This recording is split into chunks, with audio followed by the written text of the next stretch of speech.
agama Muhammad. Itu seperti apa, Bah? Itu maksudnya itu, Bah? Iya.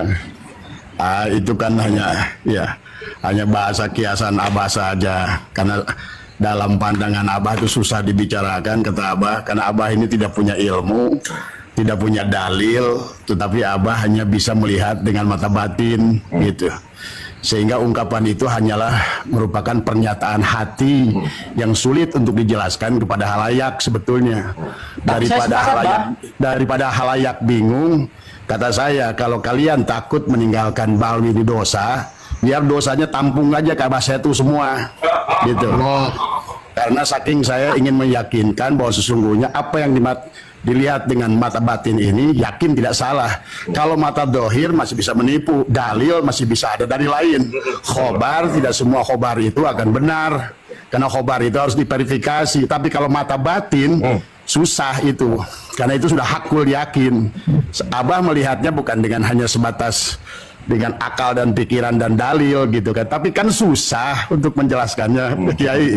Makanya Abah katakan tadi semua, kalau seandainya mereka itu benar dan Nabi Muhammad itu adalah mendukung mereka, sayalah orang pertama yang berhenti jadi umat Nabi Muhammad. Berarti belum beres itu demikian. Dan saya yakin, seyakin-yakinnya baginda Nabi Muhammad akan ada di pihak kita gitu. Nah itu, jadi kalau menurut Abah, jadi Abah itu bukan ahli ilmu, cuma istilahnya ya barangkali sedikit dibukakan mata batin untuk melihat apa namanya gururnya mereka gitu kan tadi. Apalagi kata Abah, kalau seandainya mampu melihat wujud mereka secara batin, itu jelas sudah tertolak. Tapi kan tidak bisa disampaikan fakta itu, karena itu apa yang dilihat oleh mata batin. Dan itu pula yang Abah yakin dilihat oleh guru Abah pribadi, Syekh Ahmad Sohibul Wafat Arifin. Abah Anom itu seumur-umur tidak pernah menginstruksikan jarah ke Habib, tak satupun makam Habib yang dijarahi baik di Indonesia maupun di dunia. Itu sudah menunjukkan kepada kita, kepada muridnya, siapa mereka itu. Cuma mereka hanya melihat secara basyirah, tapi tidak bisa disampaikan dengan kalam gitu kan tadi. Itu masalahnya sesungguhnya. Jadi jangan banyak dari kalangan Ba'alwi yang mengatakan, katanya Syekh Nawawi Al-Bantani seolah-olah mengisbat, Hadratus Syekh seolah mengisbat. Saya yakin orang-orang kasab semacam itu bukan berarti tidak melihat, tapi lihat saja dari perbuatannya gitu. Jadi makanya Abah pun ngomong begitu, punten gitu kan tadi. Kata Abah, kalau kalian para mukibin, para kiai yang masih mendukung Ba'alwi itu takut, kan masalah hidup di dunia ini masalah dosa dan pahala. Kalau takut dosa serahkan ke saya gitu kan tadi. Saya siap nampung seluruhnya. Dan saya siap berhadapan dengan baginda Nabi masalah ini gitu kan. Betul. Nah, itu. Kalau Abah begitu pun gitu kan. Betul, Bah. Tapi saya pun sepakat, Bah, dengan apa yang disampaikan Abah itu saya sepakat, karena memang di narasi Habaib itu, di hurufnya, di kitabnya itu tertulis begini, bahwa Nabi Muhammad tidak akan ridho ketika Habaib disakiti. Kalau benar Nabi Muhammad menjamin itu ke Habaib, saya yang keluar kepada Nabi Muhammad. Karena apa? Karena Nabi Muhammad sudah tidak konsisten dengan hadisnya, di mana beliau itu bahwa nasab itu tidak menjamin, kan gitu, Bah. Iya, apalagi pernyataan beliau setelah Haji Wada kan. Beliau menyampaikan di dalam sebuah khutbahnya, innallaha qad adhaba ankum aibal jahiliyah itu, yang wa ta'addu mahabil azad tadi, annasuli adam wal adamani turab la fadla li arabiyyin ila azamiyin la fadla li aswada ila al-ahmar illa bitaqwa. Maka jelas di situ berarti mau walaupun mereka itu ada duriat, kalau menurut Abah Kanan juga duriat Rasul gitu kan tadi. Abu Jahal itu juga duriat itu. Tetapi selama tidak mau iman, maaf, termasuk maaf Abu Thalib. Abu Thalib itu dicintai oleh Rasulullah. Sampai Rasulullah tuh menangis-nangis mohon kepada Allah. Tetapi selama Abu Thalib dia tidak mau, selama Ba'alwi juga tidak mau ngikutin jalur Rasulullah, tertolak juga. Abu Lahab lah ya. Kalau Abu Thalib masih Abu Lahab di antara ya.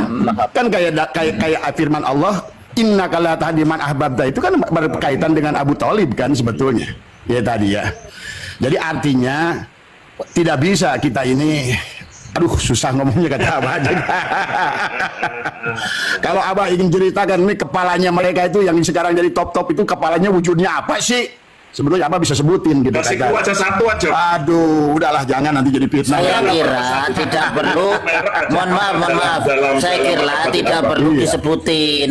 Kenapa? Karena biar tidak seperti Pak Alwi gitu loh ya. Nah, itulah yang sebenarnya kan di dalam disebutin monyet, Mbak.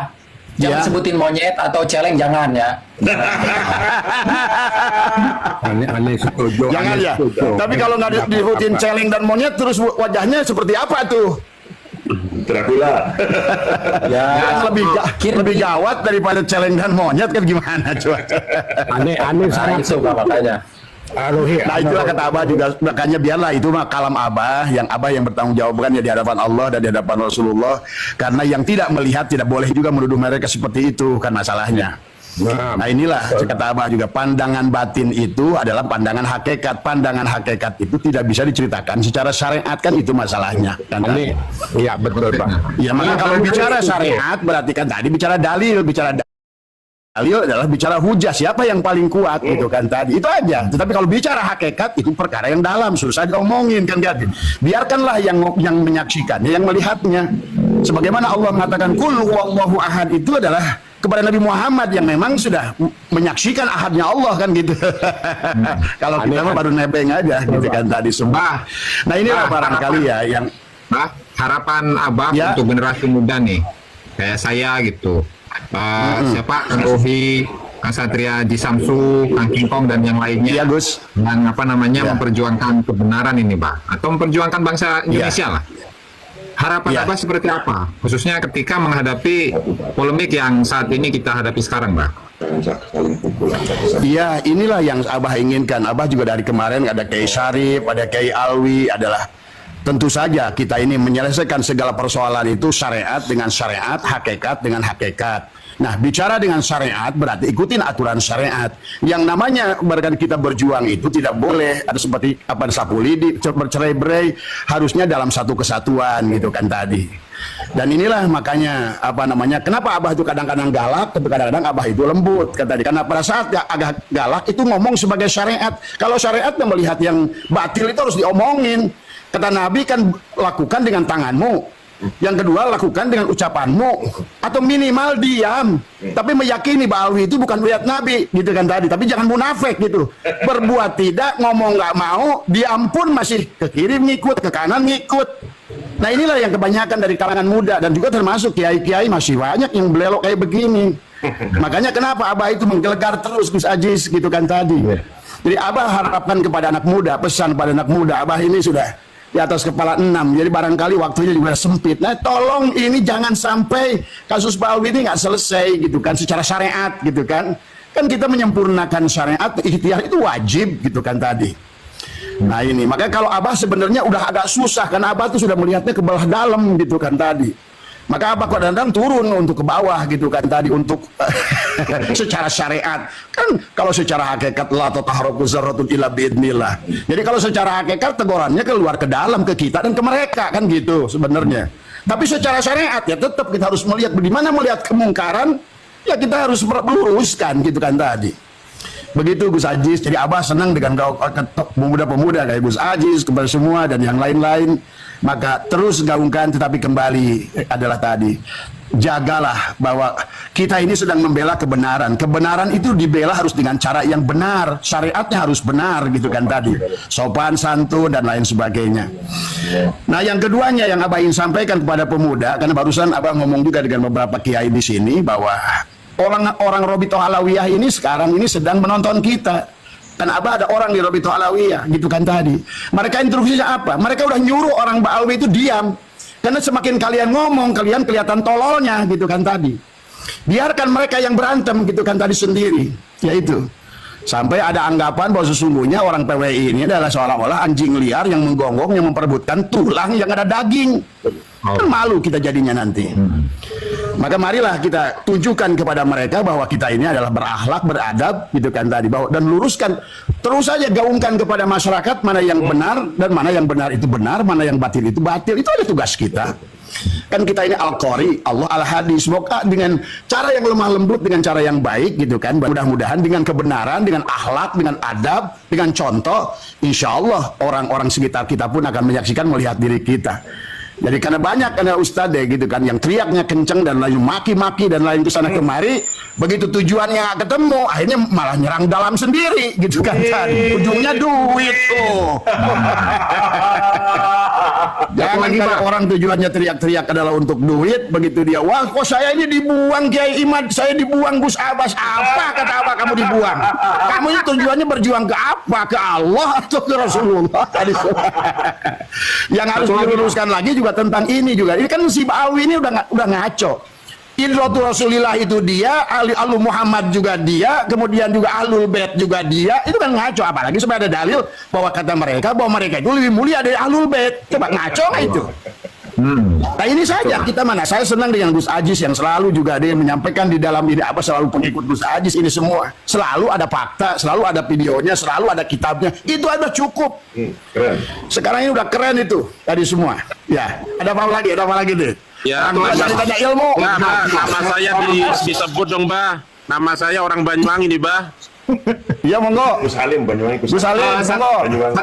Satu ini, Bah, satu lagi harapan Abah apa ini terkait Ya. apa namanya fenomena PBNU dengan Jatman yang di tahun-tahun ini itu nggak sinkron gitu, Bah. Bahkan ada apa namanya ya upaya untuk ya melepaskan diri lah, Jatman itu melepaskan diri dari PBNU, Bah.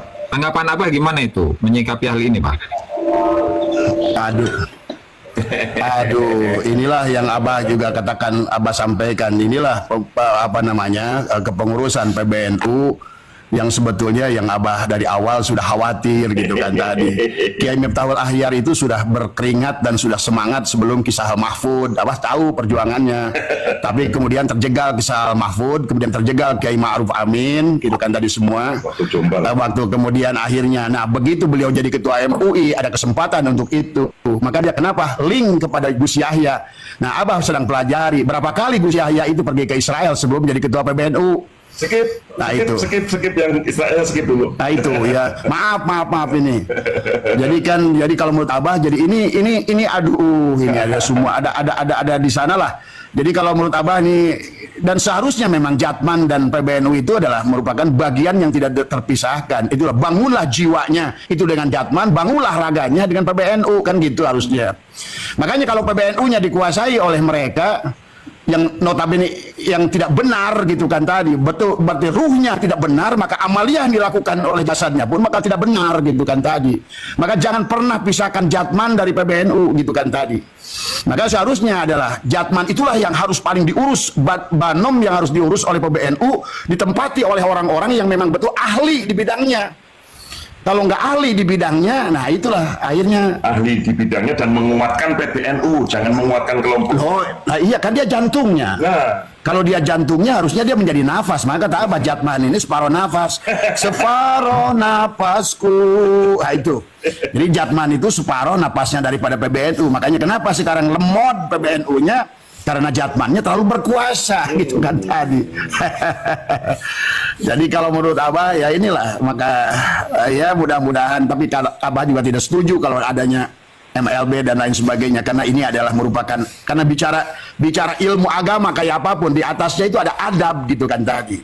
Adab di atas ilmu, tapi ilmu di atas nasab. Nih orang koplak ini tadi terus menjual nasab tadi semua. Kalau nasab itu aduh ya, akan selalu ke nasib urusannya. Tadi kalau udah jual nasab, akhirnya orang koplak dikaitkan nasabnya. Kemarin kayak Gus Ikdam gitu kan tadi. Akhirnya hadis pun ditambahkan Habib dianggap sebagai ulama, sebagai fuqaha. Gimana coba tadi? Bagaimana mungkin si Bahar Smith itu jadi fuqaha? Nah itu kan tadi semua. Ini kan rusak katanya kan. Panggungnya roboh, Bah. Ulama, Habib. Panggungnya roboh, Ikdam, Bah. Nah itu dia lah pokoknya rubuh. Nah siapapun yang coba Ba'alwi, kata Abah, maaf ada sebuah daerah bencananya luar biasa, dan Abah tahu itu 99% itu FPI. Sampai waktu mereka minta bantuan sama Abah, saya bilang, udah musibah itu datang dari Allah, cuma Allah datang kepada kalian memberikan peringatan. Kenapa kampung kalian direndam gitu kan tadi. Nah inilah masalahnya yang harus kita pahami. Nah makanya nanti yang siapapun yang dukung, coba saksikan omongan Abah. Kalau Abah bisa sudah nggak ada, siapapun yang bela Ba'alwi ini akan hancur. Bukan hanya maaf ya, secara dohir juga bisa diperlihatkan berapa orang yang sudah lewat gitu kan tadi semua. Maaf, ini nggak ada kaitannya dengan ini, tapi kembali akan selalu bahwa membela yang salah itu akan memberikan dampak yang sangat buruk kepada dirinya, kan tadi semua. Belum lagi yang masalah yang lain-lain gitu ya, termasuk juga Gus Miftah dan lain sebagainya. Bayangkan Gus Miftah dirobohkan hanya oleh kata goblok oleh tukang esnya dimuliakan oleh Allah ke langit. Dia diturunkan ke bawah, tu'til mulka man tasya wa tu'izzu man tasya wa tudhillu man tasya biyadikal khair. Itulah yang terjadi gitu kan tadi. Makanya udah lurus saja buat pemuda-pemuda ini. Anak-anak apa ayo lurus, selama lurus panjenengan berkah kok. Amin. Tapi